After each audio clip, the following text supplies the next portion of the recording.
All right, so in this video, we're going to take a look at some misconceptions or things that people get wrong about acceleration. It tends to be one of the least well understood quantities that we deal with in forces in motion, along with moments of forces as well, which we'll meet later in the video series. So we're going to start off by looking at a few key things we're going to be drawing on in this video in terms of the knowledge that we're going to use. And then we'll take a look at the specific things that people get wrong about acceleration so we can address those. So grab yourself a scrap piece of paper. Can you answer each of these three questions that we've got here? Okay, so you've had a chance to pause the video and have a crack at those questions, so let's get straight into that. So first of all, acceleration. So it is short for instantaneous acceleration. As I've gone through this video series, my spelling of instantaneous has got better, which is exciting. Instantaneous acceleration is the rate of change of velocity. Or we could phrase that as it's the gradient of a velocity versus time graph.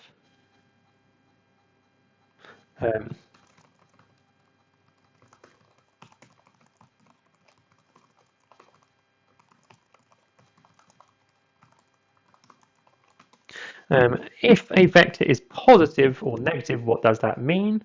That indicates its direction. So positive by convention means up or to the right. Negative by convention means left or down. What is the difference between average acceleration and instantaneous acceleration? Well, they actually have different definitions. So let's start off with that. So average acceleration is the change in velocity divided by the time taken for the change to occur. We already have our definition for acceleration up here, so we can see it's the gradient of the graph or the rate of change. The key difference, I think, is average applies over a period of time. Instantaneous, as its name suggests, applies at a specific moment in time. That would be our difference there. All right, so let's get into the main thing and our first misconception about acceleration. So that is that this is an incorrect statement, by the way.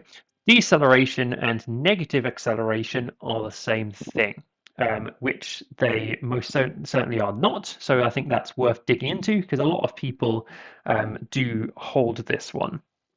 So I think it's worth addressing to start off with what we mean when we say deceleration. So deceleration is the rate of decrease of speed. So you can see this in purple, so I think it's worth adding to our notes that we've been collecting as we've been going through these videos. The thing I'll add to this is because it's the rate of decrease in speed, that makes it a scalar quantity, so it doesn't actually have direction. But that's what we mean when we say deceleration. So then the question is, okay, so what do we mean by negative acceleration? Well, negative acceleration just means the acceleration is to the left or down. Or as I've said in brackets in here, or in a direction the person solving the question, or the modeler, if you like, has defined as negative. So I just want to dig into this a little bit more. So when do we actually define other directions as positive and negative? So the most common example I can think of that where people do this is, let's say we have an object on a slope like this, and let's say it's sliding down our slope that way. Very often with a slope, we define these two directions here as positive, which then means that these directions here would be negative. So we do have some scenarios where you use different conventions. So we do have to be a bit careful just saying positive or negative means right or left there. Okay, so anyway, let's come back to the main point, difference between deceleration and negative acceleration.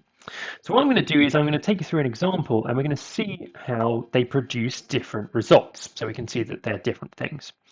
So we've got an object traveling to the left at 20 meters per second. So in terms of drawing that as a vector, that would be minus 20 meters per second. And over a period of 0.5 seconds, first scenario, it experiences a deceleration of 4 meters per second squared. Second scenario, it experiences an acceleration of minus 4 meters per second squared. Because if these two things are the same, they should both produce the same result. So remember, so deceleration, let's call it D, is the rate of decrease of speed. So let's essentially write it like this. And it's always expressed as a positive number. So let's put a magnitude sign around it because deceleration is just a positive number. It's always expressed like that.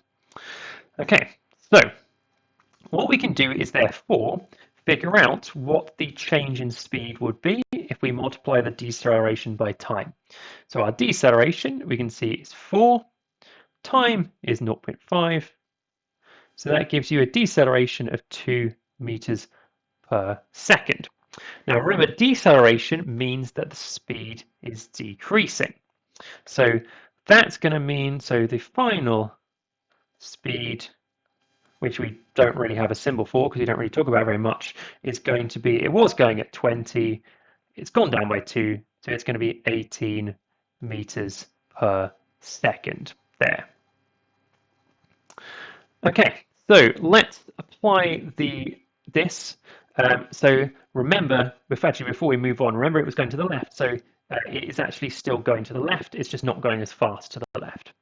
Let's now apply this negative acceleration. So remember, acceleration is the change in velocity divided by the time, and we're going to assume that it's constant, so I'm not going to write the average in here. We'll assume the acceleration has been constant the whole time. So as we've seen in previous videos, that rearranges to this. The initial velocity was minus 20, because it was 20 meters per second to the left, and it's had an acceleration of minus 4 for 0.5 seconds. So that's going to give you 20 minus 2, giving you minus 22 meters per second. What does the minus sign mean? It means it's going to the left. So you can see a deceleration of 4 meters per second squared and an acceleration of minus 4 do not produce the same final speed here. They produce different results. So hopefully that's fairly convincing evidence that this statement here is just not true. There are occasions where that is true, but it's not a good general rule to have in your head because there's lots of scenarios where it's not true. Okay, so let's move on to misconception number 2. Again, this statement is false. Please do not go away and learn this rule. It's a statement that if an object's velocity or speed is 0, its acceleration is also 0. I find all the time people are not necessarily aware that they have this rule in their head, but they act in a way when they answer questions that assumes that it is. So again, very commonly held, also factually incorrect. And again, just as before, I want to show you some examples where I can show that that just clearly isn't true. So our first example, let's imagine an object that's thrown upwards. And if we think about what will happen to that object will slow down, it will come to a stop, and then it will come back downward. So essentially it will decelerate to 0, and then it will accelerate downwards. And so what we're going to do is think about what its acceleration is at the point when it comes to a stop, because this is where people tend to go wrong with this scenario. So people using this rule, the rule that's incorrect, will tell me that the acceleration is 0 when it's come to a stop, which is not true. So what we're going to do is simplify this by ignoring air resistance. So that means that the velocity versus time graph is going to look like this straight line graph here. So initially the velocity is positive because it's going upwards, then it turns around and comes back down, so it becomes negative, and it does go through 0 because it does come to a stop. Now, if we ignore air resistance, this is a straight line graph, and it will have a gradient approximately minus 10. Its actual value is about minus 9.81, but we don't really need to dig into that too much here. So you can see when velocity is 0, the gradient of this graph is not 0. And we have to remember that the acceleration is defined as the gradient of this graph. So if the gradient here is minus 10, but the velocity is 0, so actually here, when v equals 0, a equals minus 10 meters per second squared. So we can see straight away our rule hasn't been followed. Let's have a look at another example. This time we will include air resistance in case you think I'm pulling some sort of witchcraft by assuming that to start with, but we're going to get exactly the same thing. So let's imagine a skydiver falling from a plane, but this time consider with air resistance. So we will get a velocity versus time graph like this. Why is it negative? Well, they're going downwards, so the velocity would be negative. And what happens is they essentially reach a terminal velocity, but before they get to that, their acceleration magnitude is decreasing, like you can see here. So initially, the acceleration is approximately minus 10. Why? Well, the force of air resistance is 0, so they're just in free fall at that point. So yet again, we've got a scenario where their velocity is 0, but the gradient of this graph, their acceleration is, in this case, minus 10. So again, we've got that rule that just isn't followed here at all. So important thing to remember is what acceleration is. It's the gradient of this graph, and it's perfectly possible to have a graph where velocity is 0, but the gradient isn't 0, and there are lots more examples we could look at if we wanted to. All right, let's move on to misconception number 3. Velocity and acceleration have to be in the same direction.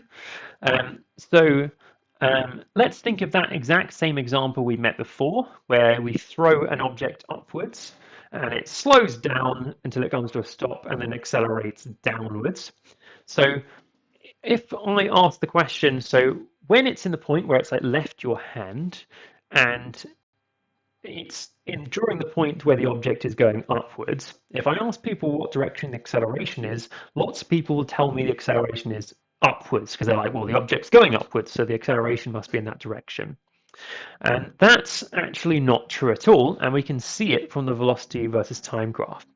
So if we're looking at the upwards motion, we're in this section where the velocity is positive, and we can clearly see the gradient is negative in that section, which means the acceleration is negative. So very clearly the acceleration is actually downwards, even though the object is traveling upwards. So it's a fairly common misconception that people have, but it's just simply not true that velocity and acceleration have to be in the same direction. They can very easily be in completely different directions, so that's not a good rule to be using. Let's move on to misconception number 4. You can see there are quite a lot of things people get wrong about acceleration. So misconception number 4. If an object's speed is constant, its acceleration is 0, or it's not accelerating. So the reason this doesn't work is acceleration actually has nothing to do with speed at all. Acceleration is the rate of change of velocity.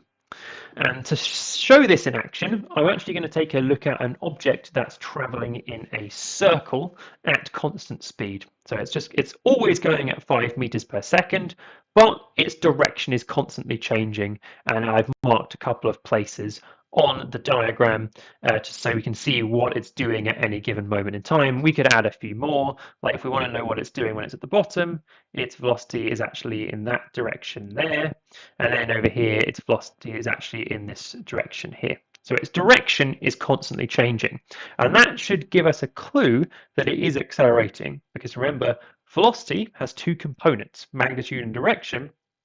If the direction is changing, that means the velocity is changing, so it is accelerating.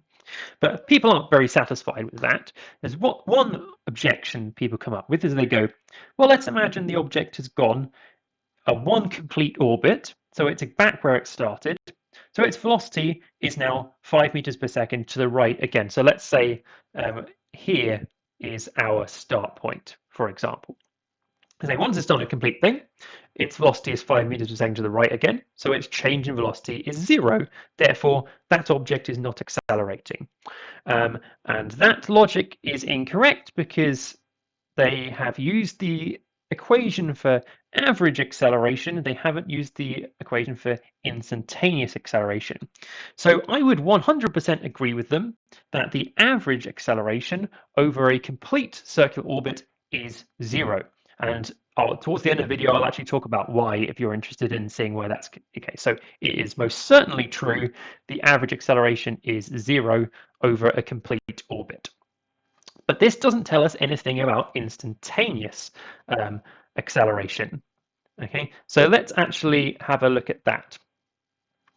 Okay, so before we look at instantaneous acceleration, I actually want to look about the scenario where we try and figure out what the average acceleration is over a quarter of an orbit. Because that at least might help us get an idea that there is some acceleration going on. So let's do average acceleration for just 1/4 of its motion. So that's, say, going from the start and over to here on the right-hand side.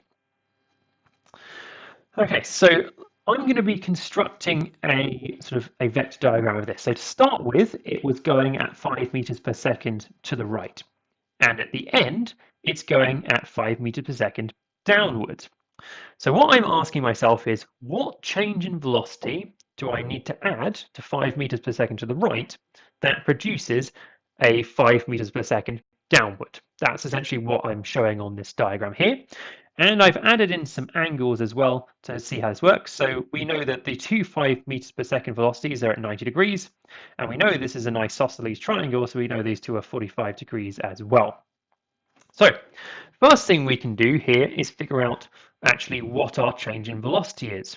Well, that's easy. It's just the hypotenuse of this triangle, so we can use Pythagoras' theorem to figure out that our change in velocity is square root of 50. We can also ask ourselves how much time has passed. So if the object is going at 5 meters per second, that's useful. And we're told up here it takes 2 seconds to complete a orbit. So if it does a quarter of an orbit, it's going to take a quarter of 2 seconds. So it takes 0.5 seconds to complete this change in velocity. So here, our average velocity, we do change in velocity divided by time, gives us an average velocity of 14.5 meters per second squared. And using the rule we met in the previous video, if we know the change in velocity direction, we also know the acceleration. And this happens to actually be directed towards the center. So by looking at just a quarter of its motion, we've produced a non-zero average acceleration. So that gives us a clue that it's accelerating at each different moment in time. It just turns out that when we do it over a whole orbit, we can get an average of 0. And again, as I said, we'll look at that right at the end. So this section, depending on your grip of mathematics, you may or may not want to skip. We're going to take a look at what the instantaneous acceleration is at a specific point in the orbit of it. So if you don't want to dig into that, you're happy with what we have so far, you might want to jump straight to the summary questions at the end. But if you're interested in these things, let's jump straight in. So what we're going to do is we're going to pick 2 points on our circular path, which are separated by an infinitely small angle, and I'm going to call that d theta. So whenever you see a little d, we usually mean like infinitely small angle change, or in this case, angle change. And let's say it has initial velocity u, and it has final velocity v, so I can show them on a diagram. So we're going to approach it the same way we did before. We're going to ask ourselves, what change do we need to add to u that produces v? That's how I've constructed this diagram here. And we're going to have this angle d theta between the two. Now you might want to pause and satisfy yourself that this angle is indeed d theta. So I do encourage you to have a crack at that, but I'm not going to address that because it takes away from the key things that we're looking at. But it's important something to check out. So we're also going to think about this triangle or this sector that we can see here. So if we are measuring our angle in radians, which we can, we've not said what we're measuring in so far, the length of this arc will be equal to the radius times this angle. So this distance, d, is equal to r d theta. So these are our 2 starting points for finding the instantaneous acceleration. So we're going to use a little trick that if we make the angle smaller and smaller, the length of this arc you can see here approaches the length of this chord between the two ends of the arc. So the smaller we make it, the better that approximation becomes. So essentially, we can turn this sector into this triangle here.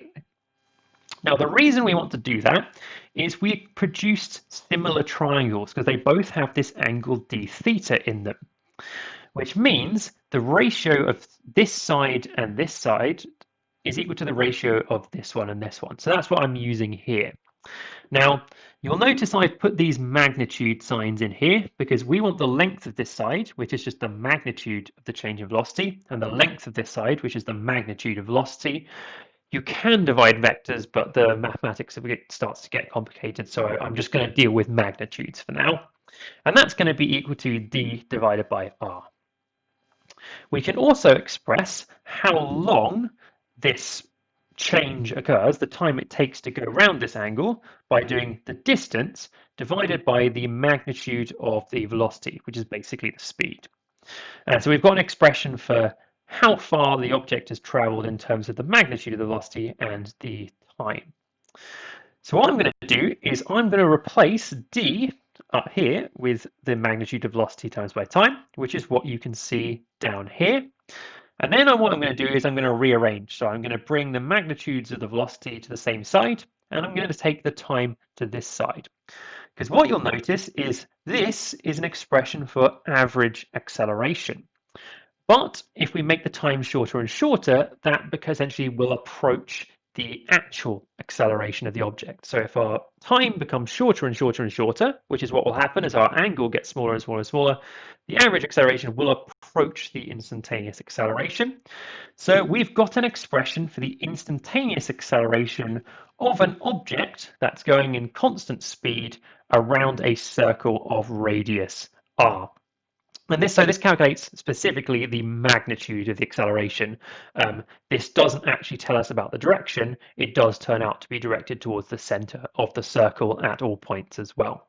So that's the instantaneous acceleration in this circular path, which you can see is clearly not zero, unless our circle had an infinite radius, I guess, or the speed was zero. But I don't think something's really going in a circular path if its speed is zero, so that doesn't really make any sense. So let's come back to the question I posed earlier. So why does the average acceleration turn out to be zero when you do one complete orbit around a circle? Well, what we can do is show the different accelerations the object experiences as it goes round an orbit. So there are technically an infinite number. So I've just picked out these ones because I'm just going to try and show this using a diagram. The more acceleration vectors I draw on there, the more I have to add to my diagram later on. So we know that these lines all have the same magnitude because we showed previously the magnitude of the acceleration is v squared over r. V is the same the whole time, r is the same the whole time. So these vectors all have the same length, however much my diagram doesn't seem to actually show that. So then if we add all of these acceleration vectors together, like you can see here, it forms this closed octagon, and therefore we've got the sum of the accelerations would be zero, and therefore the average acceleration is zero. So you can see that any time we've done an integer number of orbits, the average acceleration is going to turn out to be zero, but if we don't complete an integer orbit, we'd actually get a non-zero average acceleration, just like we did in this question that we did earlier, where we did a quarter of an orbit, we didn't get zero average acceleration. So this supposed issue with my statement is just because they picked a specific case where the average acceleration is zero. Okay, so let's just finish off with some summary questions to see if you've taken away the the key principle that we're using. So what I like you to do is maybe grab yourself a piece of paper, see if you can answer these three questions about whether you can provide evidence that each of these issues is wrong. All right, so let's take a look at the first one. So can you give an example of when negative acceleration and deceleration are different? So if an object has negative velocity, maybe it's going left, or it's going down, or some other defined negative direction, negative velocity, deceleration, and and negative acceleration will produce different final velocities. Deceleration will decrease the speed, negative acceleration will increase the speed. So we've got a clear example of where those two things are different. Sometimes they're the same, but it's not a good rule to have in your head that those two things are the same because they're not. Okay, so can you give an example of when velocity is 0 and acceleration is non-zero? Yes, so the example we met is throwing a ball upwards. Eventually, the velocity becomes 0, but at that point, the gradient of the velocity time graph is non-zero.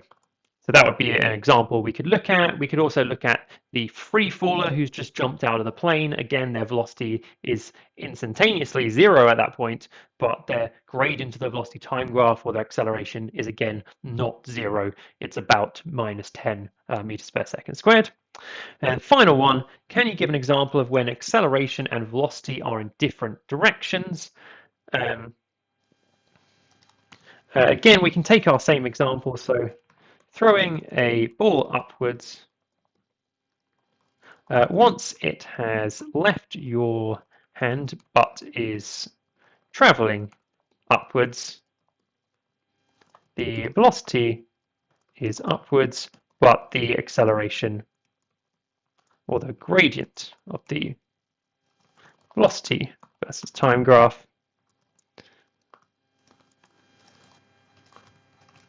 is negative, which means it is downwards. That would be an example. And there are lots of other examples, and I would highly recommend you think through and see if you can come up with some other examples of where these rules don't work to finish your learning on this topic there. Okay, so that finishes off this video looking at some common misconceptions about acceleration. There are a few more, but they're far less common than these ones that you can see here. And then what we can do now we've sort of finished looking at acceleration is we can start looking at going back to where we started and thinking about how forces link into all of this, because we've linked displacement to velocity, velocity to acceleration, and now we're in a position where we can bring forces back in to kind of close the loop of the things that we've been looking at.